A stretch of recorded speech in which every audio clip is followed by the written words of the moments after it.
ចាជំរាបសួរកូនទាំងអស់គ្នាអរគុណព្រះថ្ងៃនេះអ្នកគ្រូមានកិច្ចការថ្នាក់ទី2គឺតើតូនជាមួយលំហាត់ភាសាខ្មែរចាអញ្ចឹងថ្ងៃនេះអ្នកគ្រូមានពាក្យសម្រាប់នឹងលើកយកមកឲ្យប្រកបឲ្យកូនទាំងអស់គ្នាស្ដាប់អញ្ចឹងកុំភ្លេចណា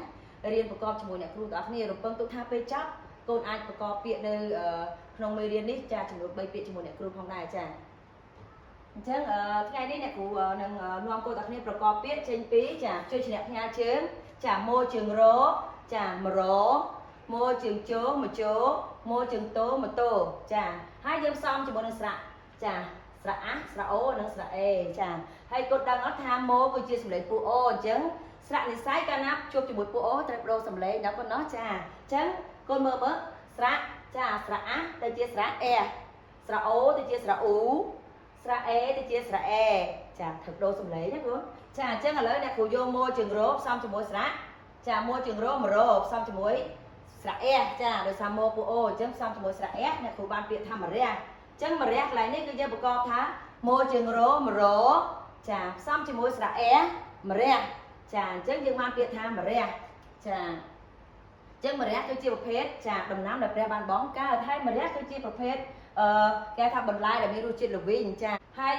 បន្ទាប់ទៀតម៉ូជើងជោនេះអ្នកគ្រូយកមកផ្សំជាមួយស្រៈអ៊ូចាស្រៈអូទៅជាស្រៈអ៊ូដោយសារតែម៉ូពួកអូអញ្ចឹងអ្នកគ្រូបានពាក្យថាម្ជូរអញ្ចឹងម្ជូរកន្លែងនេះយើងប្រកបថាម៉ូជើងជោម្ជូរផ្សំជាមួយស្រៈអ៊ូម្ជូរនិងរម្ជូរចាអញ្ចឹងពាក្យនេះគឺយើងអានថាម្ជូរចាអញ្ចឹងផ្លែឈើដែលមានជាតិជូរកូនចាដូចជាស្វាយចាដូចជាម្កាស់ដូចជាផ្លែអំពិលចាអំពិលខ្ចីហ្នឹងចាដូចជាគេផ្លែតលឹងតឹងចាអញ្ចឹងគឺរបស់ទាំងអស់ហ្នឹងចាគឺមានរសជាតិជូរចាហើយក្រូចឆ្មាក៏មានរសជាតិជូរផងដែរចាគឺព្រះបានបង្កើតចាអញ្ចឹងយើងអរគុណព្រះសម្រាប់របស់ដែលព្រះបង្កើតលើផែនដីចាអញ្ចឹងពាក្យហ្នឹងអានថាម្ជូរចាហើយមួយទៀតពាក្យម៉ូជើងតូម៉ូតូអ្នកគ្រូផ្សំជាមួយស្រៈអេចាអញ្ចឹងយើងបានពាក្យថាម្ទេសអញ្ចឹងម្ទេសកន្លែងនេះយើងប្រកបថាម៉ូជើងតូម៉ូតូផ្សំជាមួយស្រៈអេម្ទេសនិងសម្ទេសចាអញ្ចឹងម្ទេសកន្លែងនេះគឺតកតងជាមួយនឹងបន្លែដែរក្រុមបន្លែដែរគឺ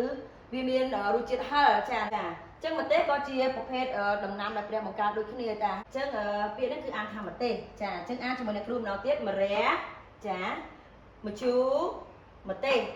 សង្ឃឹមថាកូនទាំងអស់គ្នាត្រឡប់ទៅផ្ទះវិញហាត់ប្រកបបន្ថែមទៀតកូនណាហើយក៏នឹកចាំពីរបស់ដែលព្រះបង្កើតក្នុងមេរៀននេះផងដែរសូមអរគុណសូមប្រាប់ទានពរកូន